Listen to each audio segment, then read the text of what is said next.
इस मुल्क को दस्तूर यानी हमारे मुल्क का आइन जिसे हम कॉन्स्टिट्यूशन ऑफ इंडिया कहते हैं, इसके बनाने में डॉक्टर भीमराव अंबेडकर का रोल हर किसी को मालूम है।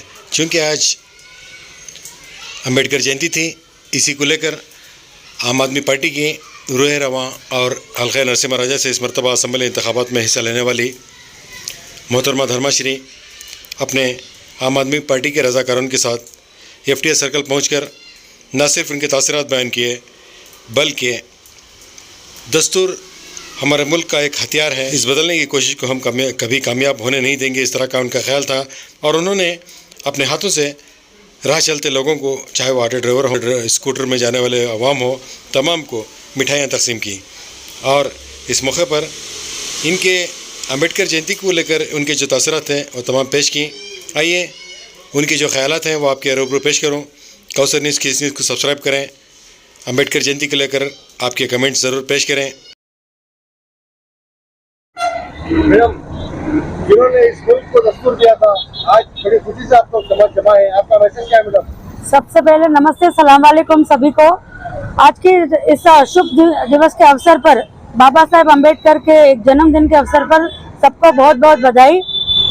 ये बाबा साहेब अम्बेडकर सिर्फ एक ग्रेट लीडर ही नहीं, बट एक सोशल रिफॉर्मर और कई सारे हमारे जो रिफॉर्म्स है सोसाइटी में, जो डाउन ट्रोडन के लिए, दलितों के लिए, ऐसे सब लोगों के लिए ये एक मसीहा थे।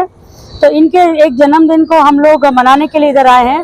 तो इनके बिना आज जो हमारे एक बिछड़े हुए साथी थे, इनके लिए जो भी सोसाइटी में एक बुरे चीज से, जो जाति पर, धर्म पर भेदभाव थे, ये सब दूर करने पर इन्होंने हमारा मदद किया है।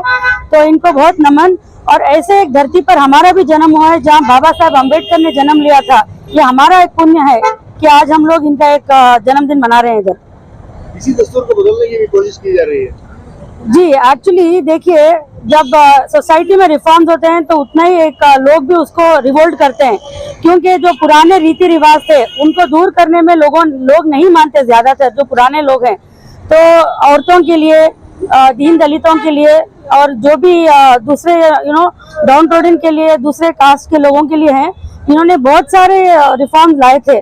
तो आज भी इसको लोग मानने के लिए तैयार नहीं है।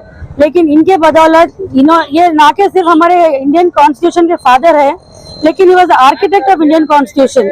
तो इस वजह से इनके रिफॉर्म्स के लिए आज हम लोग भी इधर इनके साथ ठहरे हैं। मैडम, इस कॉन्स्टिट्यूशन को सिर्फ इंडिया ही नहीं, सारी दुनिया में तारीफ की जाती है, वहीं पे चंद लोग इसको बिगाड़ने की बहुत कोशिश में है। जी, क्या कहेंगे मैडम? जी देखो, Indian constitution believes in equality, fraternity, brotherhood और बहुत सारी चीजें। तो आज के दिन क्या हो रहा है, जो कोई अपना आवाज उठा रहा है उसको दबाने की कोशिश में है। हमारे जो भी एक इंडियन पॉलिटिकल पार्टीज हैं, कुछ पार्टीज, ये हमारे इंडियन कॉन्स्टिट्यूशन हमेशा मानता है कि सारे लोग एक हैं, all Indians are my brothers and sisters. ये ओपनिंग लाइन है। और इस इंडियन कॉन्स्टिट्यूशन में बनाने का एक मेजर कंट्रीब्यूशन बाबा साहेब अम्बेडकर का था। He was architect and the father of Indian constitution. But आज अगर कोई अपना आवाज उठा रहा है पॉलिटिकली, तो उसको दबाया जा रहा है।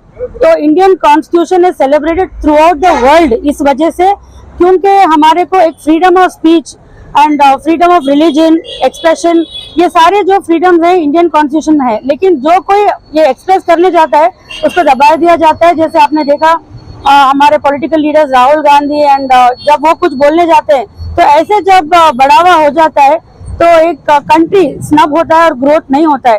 तो इसको हम भी कंडेम करते हैं। जो भी इंडियन कॉन्स्टिट्यूशन बाबा साहेब अम्बेडकर ने बनाया, हमारे ग्रोथ के लिए, अच्छाई के लिए बनाया, सो वो फॉलो नहीं किया जा रहा है आज। Thank you.